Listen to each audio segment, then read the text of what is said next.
इसमें हम पढ़ते हैं धातुएं जब जल के साथ अभिक्रिया करती हैं तो क्या होता है। तो चलिए देखते हैं कि क्या होता है।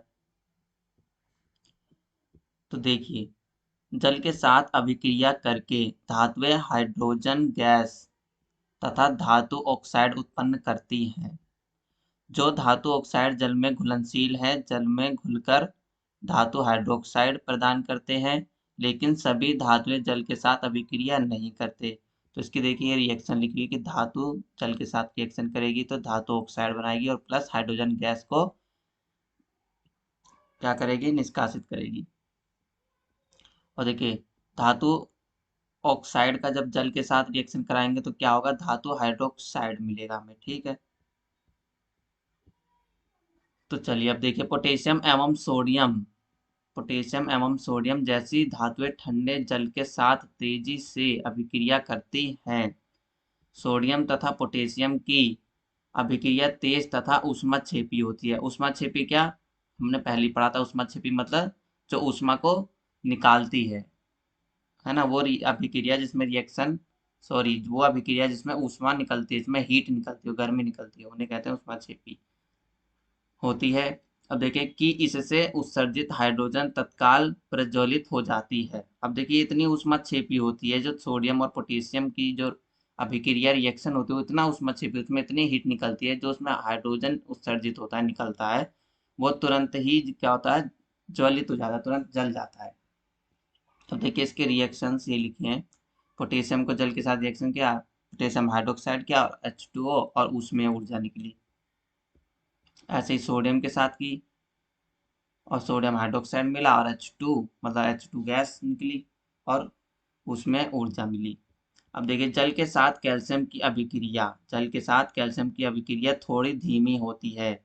यहाँ उत्सर्जित ऊष्मा हाइड्रोजन के साथ प्रज्वलित होने के लिए पर्याप्त नहीं होती है ना। कैल्शियम जो है वो बहुत धीरे से रिएक्शन करती है, इसलिए उसमें जो ऊष्मा निकलती है वो हाइड्रोजन को जला नहीं पाती।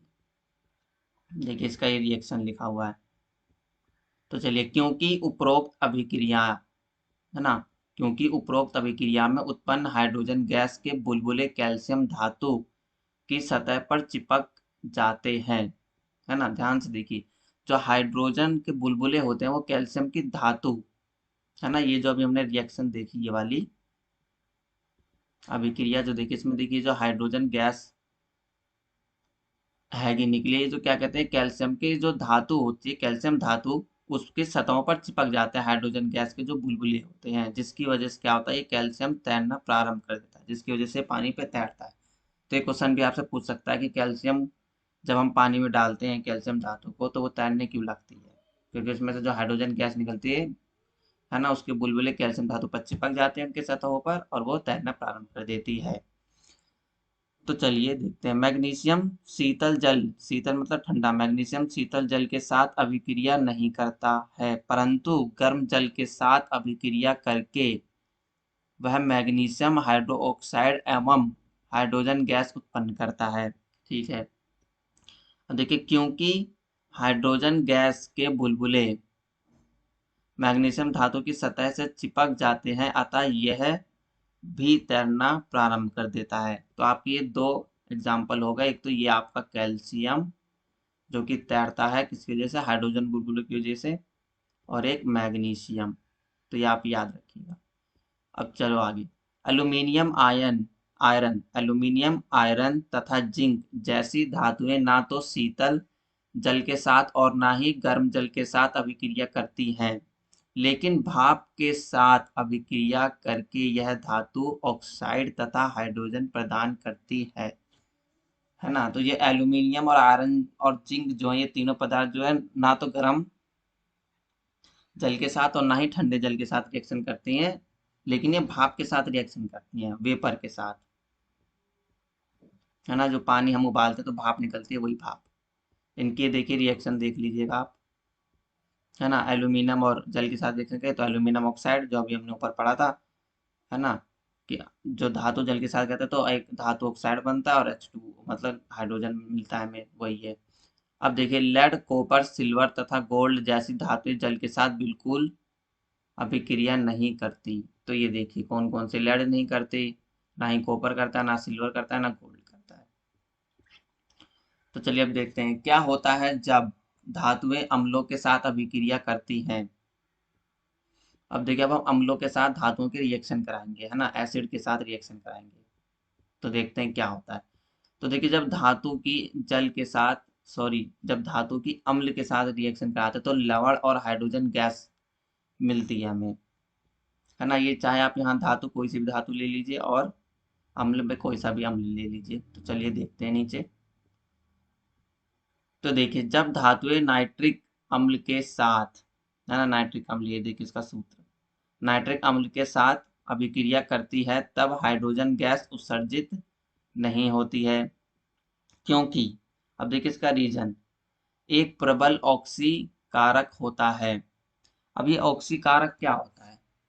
ऑक्सीकारक वो होता है जो दूसरे को ऑक्सीकारक करवा देता है ना। एजेंट होता है ऑक्सीकारक, जो दूसरे में ऑक्सीजन दे देता है, मतलब खुद अपना ऑक्सीजन छोड़ के दूसरे को दे देता है, उसे ऑक्सीकारक कहते हैं।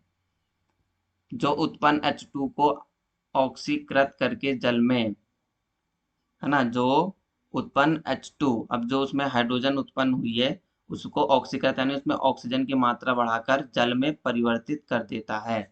तो ये H2 है हमारा, वो H2O बन जाता है ना। जल का सूत्र क्या होता है? H2O, है ना। तो H2O में परिवर्तित हो जाता है, जिसकी वजह से क्या होता है, वो हाइड्रोजन गैस नहीं निकल पाती, तो क्या हो गया, वो पानी बन गया। तो चलिए अब देखते हैं।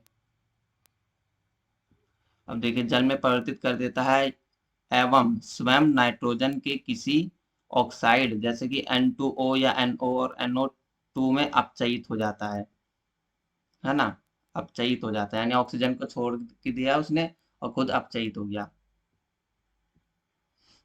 है ना। अपचयित का मतलब समझना है, जिसमें ऑक्सीजन की कमी होती है और हाइड्रोजन की वृद्धि होती है। तो देखिए उसमें NO3, यहाँ पे 3, है ना, कितने ऑक्सीजन है, यहाँ पे 3 ऑक्सीजन है, जैसा कि आप देख सकते हैं,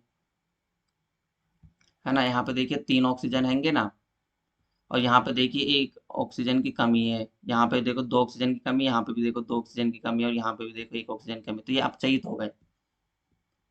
अब देखिए आगे बढ़ते हैं। लेकिन मैग्नीशियम एवं मैग्नीज, है ना, मैग्नीशियम Mg और मैग्नीज Mn अति तनु नाइट्रिक एसिड के साथ अभिक्रिया कर H2 गैस उत्सर्जित करते हैं। ठीक है, अभी हमने ऊपर देखा था ये। तो आपने देखा कि बुलबुले बनने की दर मैग्नीशियम के साथ सबसे अधिक थी, है ना। जब हम क्या कहते हैं, मैग्नीशियम की जब रिएक्शन कराएंगे अम्ल के साथ तो बुलबुले बहुत ज्यादा बनते हैं, है ना, है ना, बुलबुले बनने की दर बहुत अधिक थी।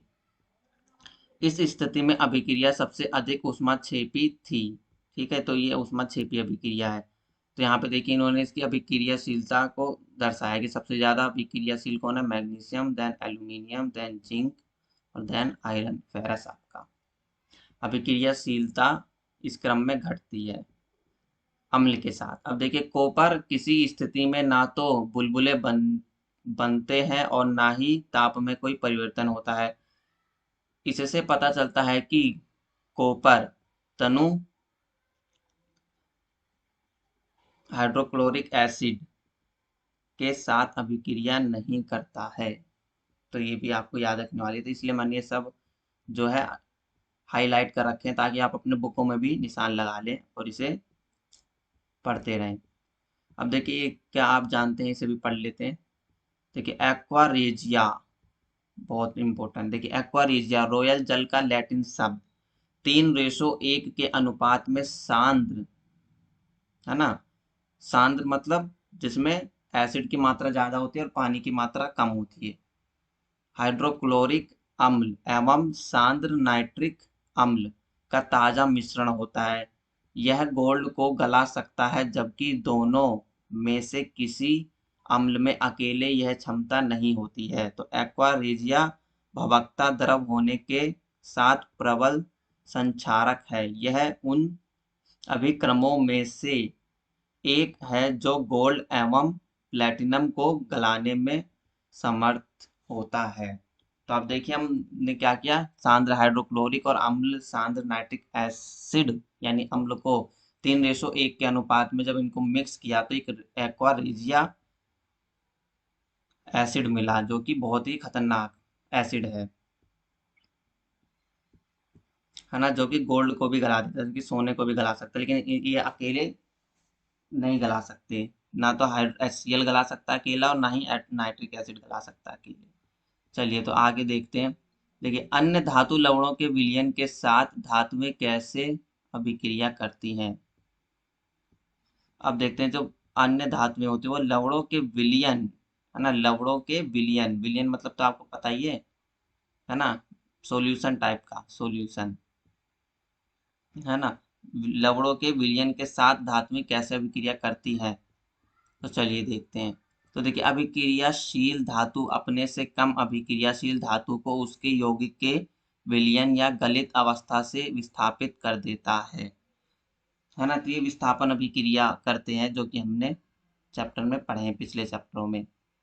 जैसे कि यहाँ पे देखिए रिएक्शन, जैसे धातु ए और बी का लवण विलयन, है ना। जो लवण है वो पानी में घुला हुआ है, तो उसका विलयन हमारे पास, है ना, वो बी है, और जो धातु है वो ए है। तो ये क्या होगा, जो ए है वो बी को विस्थापित कर देगा और उसकी जगह ले लेगा। तो देखिए यहाँ पे देखिए, ये हो गए, ये देखिए, ये एक दूसरे को विस्थापित कर दिया इन्होंने, विस्थापन अभिक्रिया, द्विविस्थापन अभिक्रिया। तो चलिए आगे बढ़ते हैं। सक्रियता श्रेणी क्या है ना, सक्रियता श्रेणी पढ़ते हैं। देखिए, सक्रियता श्रेणी वह सूची है जिसमें धातुओं की क्रियाशीलता को अवरोही क्रम में व्यवस्थित किया जाता है ना। विस्थापन के प्रयोगों के बाद निम्न श्रेणी को विकसित किया गया है, जिसे सक्रिय श्रेणी कहते हैं। अब देखिए, अवरोही क्रम में इन्होंने लगाया, पोटेशियम सबसे अधिक क्रियाशील है, और फिर उसके बाद ये नीचे घटते चले जाएंगे, घटते जाएंगे, और सबसे कम है हमारा गोल्ड। तो ये आप देख लीजिएगा, ऊपर के ये कौन कौन से ज्यादा है, और ये नीचे से भी थोड़े देख लीजिएगा, याद कर लीजिएगा मतलब। अब देखिए, धातुएं एवं अधातुएं कैसे अभिक्रिया करती हैं, है ना। अब ये जो धातुएं हैं और अधातुएं हैं वो कैसे अभिक्रिया करती हैं, उनके बारे में थोड़ा देखते हैं।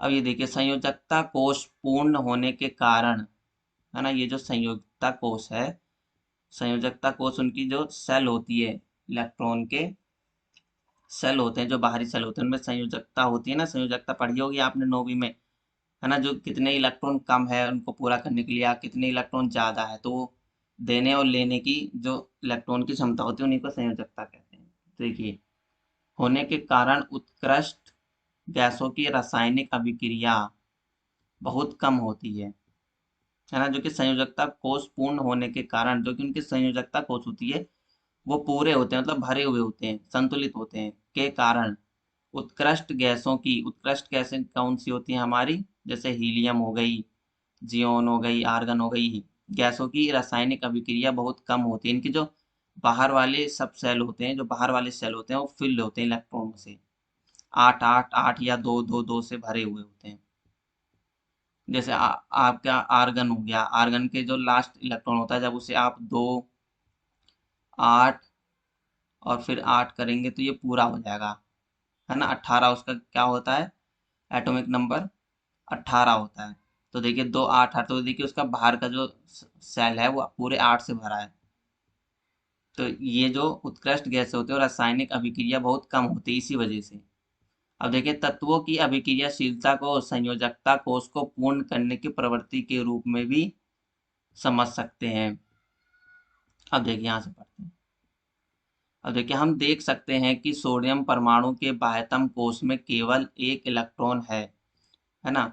तो यहाँ से हम पढ़ रहे हैं, तो ये आपको बस ध्यान रखने वाली बातें हैं। देखिए, हम देख सकते हैं कि जो सोडियम परमाणु है ना, जो सोडियम हैगा के बाह्यतम कोष, यानी बाहर वाला जो सेल है, कोष है, में केवल एक इलेक्ट्रॉन है।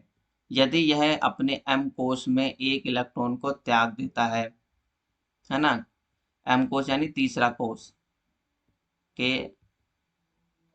एल एम एन ऐसे करके शुरू होते हैं, जो कि बोहर ने हमें बताए थे, आपने 9वीं में पढ़ेंगे। है ना। ये हमारा पहला हो गया कोष, ये दूसरा कोष, और ये तीसरा कोष, और ये चौथा कोष, और ऐसे ही बहुत सारे।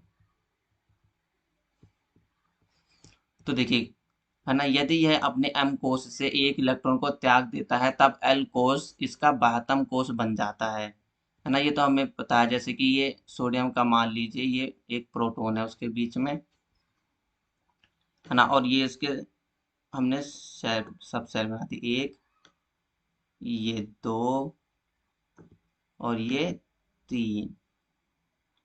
तो जो सोडियम होता है उसके पास कितने इलेक्ट्रॉन्स होते हैं, है ना, उसका एटॉमिक नंबर क्या होता है, 11। तो यहाँ पे हम जब भरते हैं तो दो, पहले में दो, फिर 8, फिर कितने बच गए, एक।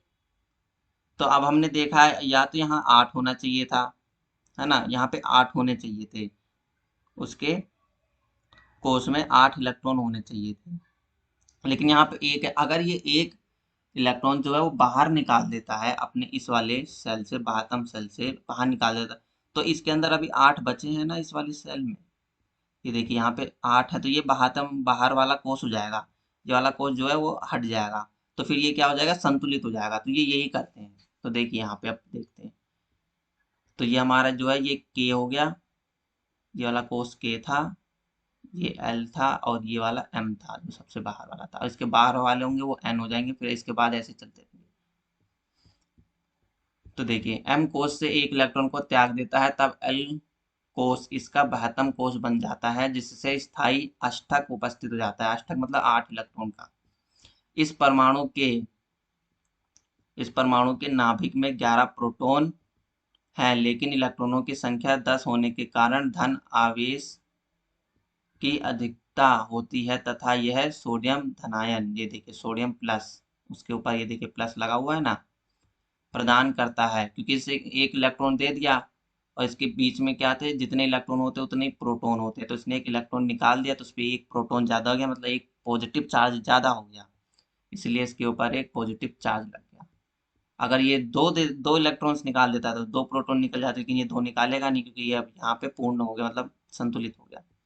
अब देखिए दूसरी ओर देखते हैं, दूसरी ओर क्लोरीन के 72वां कोष में 7 इलेक्ट्रॉन होते हैं, है ना, 72वां कोष में 7 इलेक्ट्रॉन। अब ये 7 इलेक्ट्रॉन बाहर तो नहीं निकाल पाएगा, मतलब बहुत सारी एनर्जी से रिलीज करनी पड़ेगी, इसलिए क्या करेगा, ये एक इलेक्ट्रॉन बाहर से ले लेगा और 8 पूरे कर लेगा। तो अब देखते हैं, तथा अष्टक पूर्ण होने के लिए इसके इलेक्ट्रॉनों की आवश्यकता होती है, क्योंकि ये 7 इलेक्ट्रॉन दे नहीं सकता है, लेके 8 पूरा कर सकता है। तो यदि सोडियम एवं क्लोरीन अभिक्रिया करें तो सोडियम द्वारा त्यागा गया एक इलेक्ट्रॉन क्लोरीन ग्रहण कर लेता है। एक इलेक्ट्रॉन ग्रहण करके क्लोरीन परमाणु इकाई ऋण आवेश प्रदान करता है। तो इसी वजह से जो क्लोरीन है इसके ऊपर देखिए क्लोरीन माइनस, ये देखिए क्लोरीन माइनस का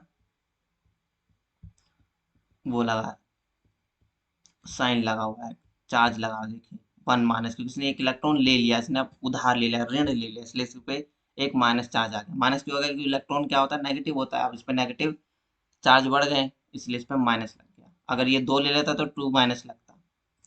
तो चलिए, क्योंकि इसके अधिक नाभिक में 17 प्रोटॉन होते हैं, है ना, के एल एम कोषों में 18 इलेक्ट्रॉन होते हैं, इससे क्लोराइड ऋणायन प्राप्त करता है, क्योंकि एक इलेक्ट्रॉन इसने एक्स्ट्रा ले लिया, क्योंकि देखो प्रोटॉन कितने 17, पॉजिटिव चार्ज 17 है और नेगेटिव चार्ज 18 है, तो इस पर एक क्या करते हैं हम, नेगेटिव चार्ज लगा देते हैं और उस पर आ जाता है। इसलिए यह दोनों तत्वों के बीच निम्न प्रकार से आदान प्रदान का संबंध स्थापित हो जाता है। तो देखिए यहाँ पे, ये देखिए सारणी, इसमें आप देख सकते हैं, जैसे हीलियम, हीलियम देखिए 2, 8 8 होने से देखिए इसके 2 पूरे हैं, तो ये उत्कृष्ट गैस है। अब देखिए नियोन, नियोन के भी देखिए 72वां कोष में 8 हैं। अब आर्गन, आर्गन के भी 72वां कोष में 8 हैं। अब देखिए सोडियम में 1 है, तो ये त्याग करके इसे अपना बाहर वाला कोष बना देगा। ऐसे ही मैग्नीशियम की 2 है, 3, इनके 8 8, मतलब 1 और 2, तो ये इनकी संयोजकता है, तो इससे ये लोग रिएक्शन करते हैं।